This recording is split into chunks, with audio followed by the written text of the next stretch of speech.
It is the Blitz here on 94.1, a San Antonio Sports Star. He's Joe Reinagel. I'm Jason Minix. Our AA Best Bail Bonds Radio Row coverage continues here from New Orleans.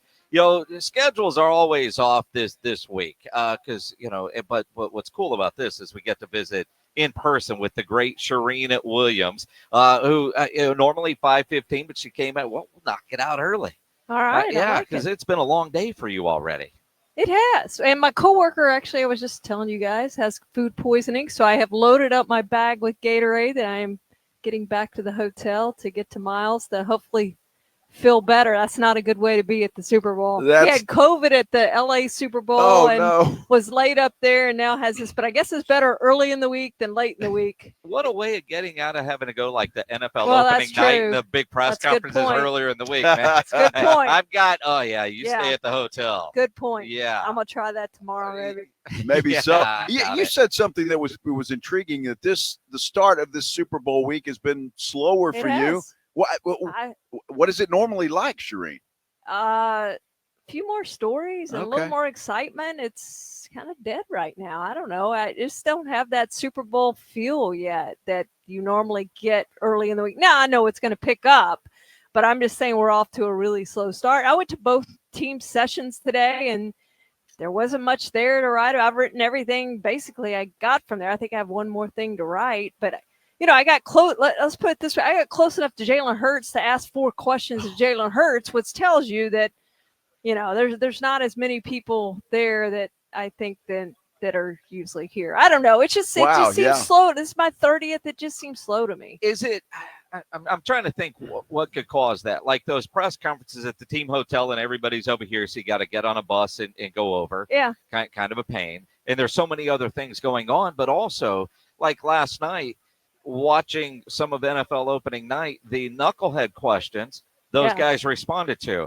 Football questions, they all clammed up. Yeah. They didn't want to answer any kind of football question. How much of it is nobody is giving any bulletin board type material? And they're not giving very much at all. And, Nick Sirianni sat in there at that press conference for, I think it was 18 minutes or something. Oh. I got nothing out of that. I mean, there was absolutely nothing to write about out of that. It just seems slow compared to past Super Bowls, where we are, what we're writing. I don't know. It just seemed more busy. I'm really not complaining about it, because it just means a little less work for me and a little more fun. If there's not that much to write, there's not that much to write. You're still filling content. It just doesn't seem to be, that frenetic pace that we usually get on at the start of the week. Usually Monday, you just start out and bang, you go the rest of the week and the week flies. And it just doesn't seem that way so far this year. Is it the Chiefs? Maybe this is their third straight time here. And Philly was just here too. Yeah. And they're kind of veterans, and this is all kind of ho-hum for them. Yeah, and it may be some of that. And they know how to answer the questions and know how to respond. And there's not that many issues to write about so far. I guess again, knock on wood, I'm not complaining, because we don't want some of those things that we were just talking about, the Eugene Robinson year and the Barrett Robbins year.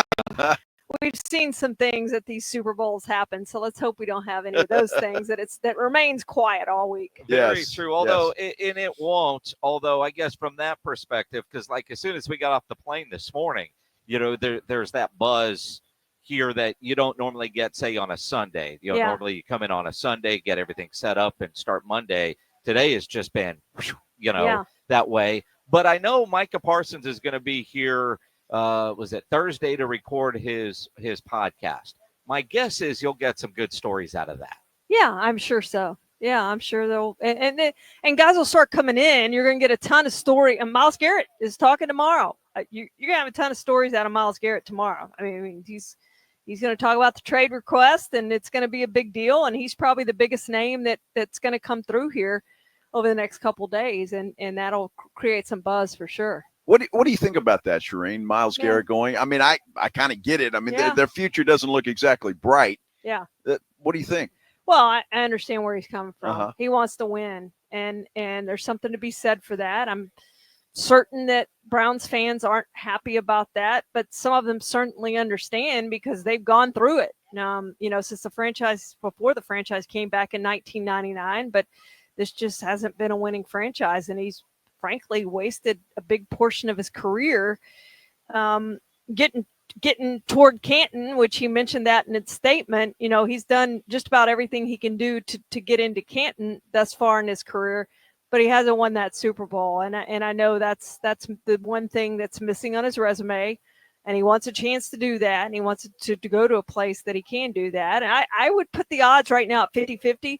The Browns say they don't want to trade him. I'm sure they don't, but they're going to get some really good offers. Teams are going to call him, obviously. There's going to be a little bit of a bidding war on for Myles Garrett to see if anybody can come up with an offer that the Browns can't refuse. And if I'm the Buffalo Bills, I'm making that call, and I'm seeing what I can do to get Myles Garrett on my roster, because that's the one team I think you look at and you go, he could be the missing piece for them. They have the offense, line him up there with the other edge rushers that they have, and I think that could be a pretty good lineup for the Buffalo Bills. That could get them over the hump. Yeah. Charean Williams from ProFootballTalk.com here on the Blitz. Now, you say Buffalo, but what about Jerry? Does Jerry even make the call? Oh, absolutely not.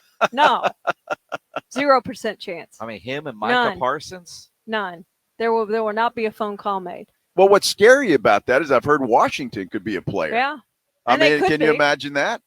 They could be. And that would be a landing spot again, where I think they got to the championship game in Jaden Daniels' first season, and you get that defensive player who can put you over the top, make your defense as good as your offense is, and it just makes a huge difference. Yeah. So, yeah, that could be another place that looks like they could contend for the title with a Myles Garrett. All right, so no Jerry call for Myles Garrett. Does Jerry pick up the phone and call the Rams about Cooper Kupp?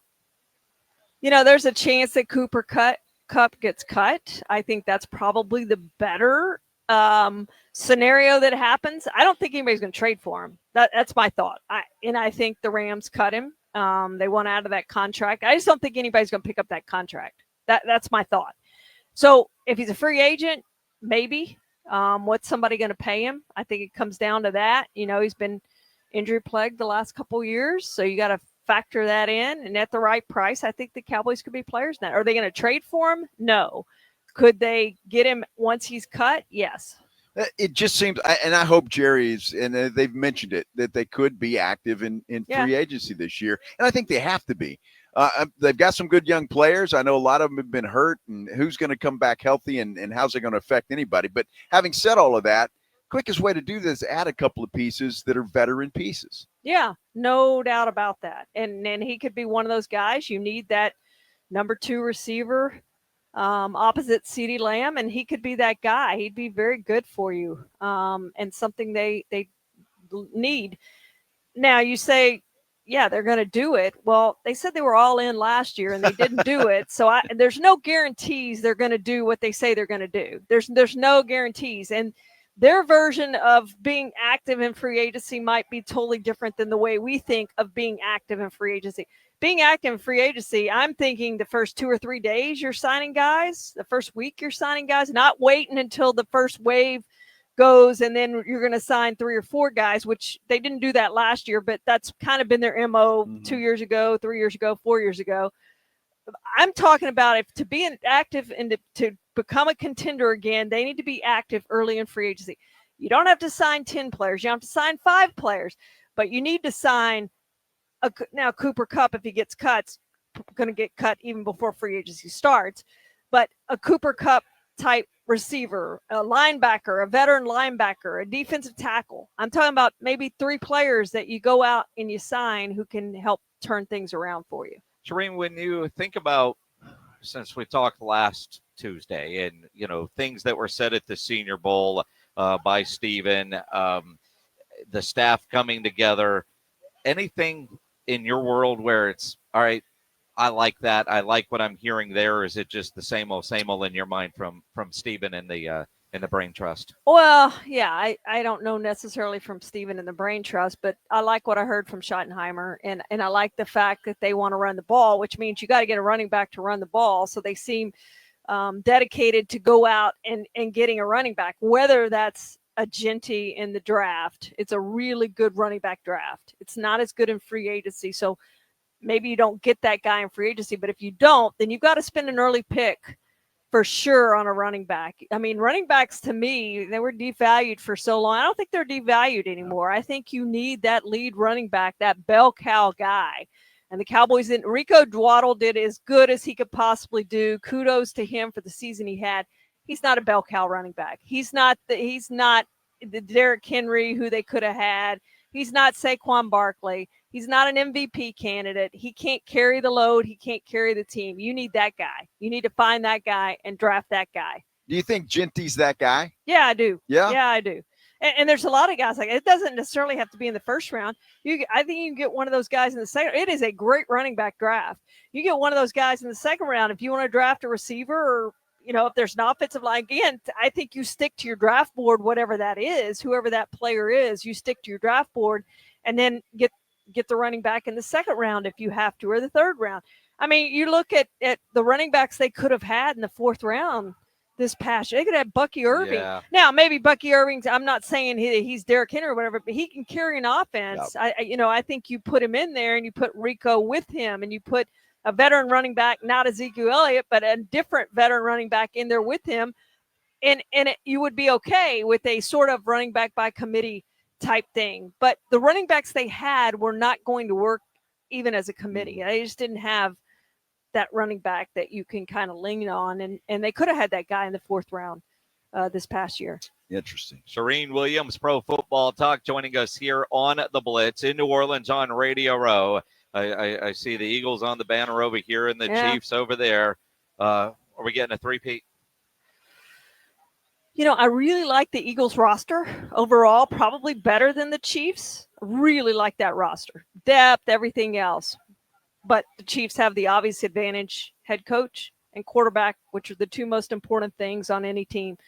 So I'm picking the Eagles, but it's really hard to pick against Chiefs. In other words, since I'm picking the Eagles, you probably want to take the Chiefs. I'm not good at predicting these things, but I do really like the Eagles roster and what they're able to do with running the football. To me, it's all going to come. Can Saquon Barkley run against this Chiefs defense? If he can, I think the Eagles are going to win this game, and I think he will be able to. I think and their defense is very good. Don't get me wrong. Their defense is as strong as I've seen it in this Patrick Mahomes era.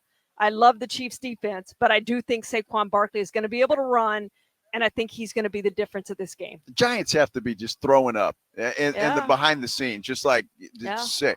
Yeah, I mean, how do you let that guy go? I don't get what and they still have their jobs, by the way. I know. and every time he does something, we get one of those wonderful clips from Hard Knocks in season, which I'm guessing no team will ever do again. Isn't there somebody doing it now? Is there? They're going to do it? Or not in season, the off season? Somebody just did in season. Yeah, they did. Yeah. They did the AFC North. No. They did in season. It was a team. I don't know who. It was the 4 teams, wasn't it? No, I don't think so. I don't know. We'll have to look that up. I mean, what's that pledge? It's the AFC North. AFC North. In season? Yeah, it was Pittsburgh, and it was boring. I think I watched one episode and was like, yeah. Okay. Off season, I don't know that they'll do again. Not after seeing that, but you never know. What, do you hope that there were some cameras rolling from some sort of behind the scenes footage of Nico having conversation with Rob about sending Luca? Oh my gosh! I mean, I'm sure you're glad you're out of DFW this week to be down here with the Bad Word Show that's going on up there. I mean, my goodness, Jerry had to be happy that Nico made that move. Well, I'm not even a big NBA fan. I don't really follow it, and I didn't know be honest, I didn't even know who the Mavs GM, what his name was, but I know it now. But even I knew that, like, what I texted my NBA friends and I said, okay, I know, as you know, I know nothing about the NBA. This seems stupid to me. Am I wrong? I said, no, you're right. Yeah. I'm like, why would you do this? Don't know. NBA, so having as little knowledge of the NBA as I do, even I knew it was stupid. That Sham Sharania thought he got hacked. Yeah. He thought he got hacked when that came through. And we can compare it to the Myles Garrett thing. Okay. They're opening this up. They say they don't want to trade him, but they're opening up to the other 31 teams. So they're going to get in a bidding war. Mm-hmm. And I guess that's my biggest problem with what the Mavs did is if you're going to trade him, okay, trade him, but open it up to the rest of the NBA and say, give us your best offer. We're taking the best offer. That could not have been the best offer that they would have gotten if they had opened this up to the rest of the league. So it's the same with the Browns. Give us your best offer. And if there's something that we see that we cannot turn down that makes us a better football team, yes, we're rebuilding, then we'll take that offer. If not, we keep him on our roster, which is the same thing the Mavs should have done with the player in his prime who's got years left, who can help you get over the hump and do. I mean, they're just coming off the NBA Finals for Pete's And sake. he drugged them there. Yeah. Pretty Oh, much absolutely. Single-handedly. Yes. Yeah. Wow. Crazy. Charean Williams, Pro Football Talk, Mother Football. Your week. This is your week. It is 30th. Your 30th Super Bowl. Wow. That's Yeah. incredible. Incredible. I'm right up there with the. We're trying to figure out who the longest active streak. I think it might be Garrett Bell from USA Today, but I haven't asked him yet how many. Somebody has third. Sal Powell from ESPN has 34, so he's a little bit ahead of me on my 30th. But I'm right up there among them, the longest active, because we used to have those who had seen every single one, and rest in peace to those guys because they're all dead now. So we don't have anybody left who's seen all of them. So my streak is right up there for the longest active. Keep it Nice. rolling. Yeah. Nice. Keep it rolling in the streak of in person at least once a year on Radio I Row. like it. Charean Williams, enjoy the rest of your Tuesday, and hope your coworker gets to feeling better. Yeah. I do too. Thank you guys. Appreciate Thanks, it. The Charean. great Charean Williams here live on Radio Row as we are down here in New Orleans. Our AA Best Bail Bonds Radio Row coverage brought to you by Synergenx, Circa Las Vegas, Flight by Yuengling, Southern Recipe Pork Rinds, Smokey Mo's Barbecue.